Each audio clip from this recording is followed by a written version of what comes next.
Hai sahabat Halo Sehat, bagaimana kabar Anda hari ini?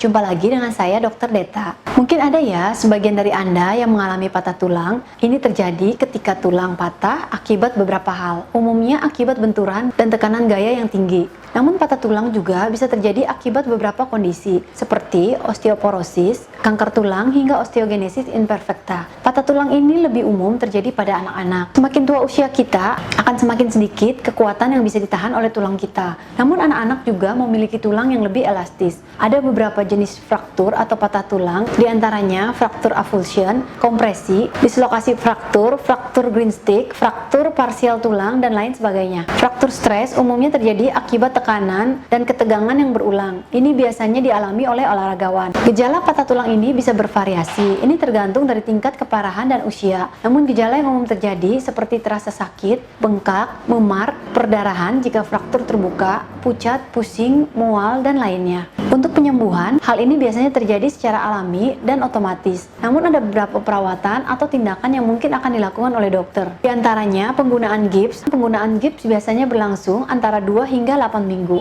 Hal tersebut tergantung pada tingkat keparahan dan lokasi tulang yang patah. Waktu penyembuhan juga tergantung pada usia, keparahan, dan kesehatan umum. Biasanya jika pasien merupakan perokok aktif, ini bisa memperlambat penyembuhan. Ada beberapa komplikasi yang mungkin bisa terjadi seperti pertama, malunion. Ini terjadi ketika tulang sembuh dalam posisi yang salah, misalnya tulang bergeser. Yang kedua, gangguan pertumbuhan tulang. Ini biasanya terjadi pada anak. Tulang anak masih akan terus bertumbuh. Untuk itu, gangguan pertumbuhan lebih rentan terjadi. Ketiga, infeksi tulang. Ini terjadi ketika bakteri masuk dan menginfeksi tulang. Jika mengalami hal ini, pasien perlu mengkonsumsi antibiotik atau perlu mendapatkan perawatan lanjutan. Yang terakhir, kematian tulang. Ini disebut juga dengan nekrosis avaskular. Ini terjadi ketika tulang kehilangan suplai darah. Ada beberapa pencegahan yang dapat Anda lakukan, yaitu dengan mendapatkan asupan vitamin D yang cukup. Vitamin D berfungsi untuk menyerap kalsium. Contoh, sumber kalsium yang baik seperti susu, keju, yogurt, dan sayuran hijau. Selanjutnya, aktivitas fisik. Semakin sering Anda olahraga atau mengangkat beban, maka tulang Anda akan semakin kuat dan padat. Anda bisa coba untuk lari dan lompat-lompat. Itulah penjelasan mengenai fraktur atau patah tulang. Terima kasih telah menyaksikan video Halo Sehat kali ini.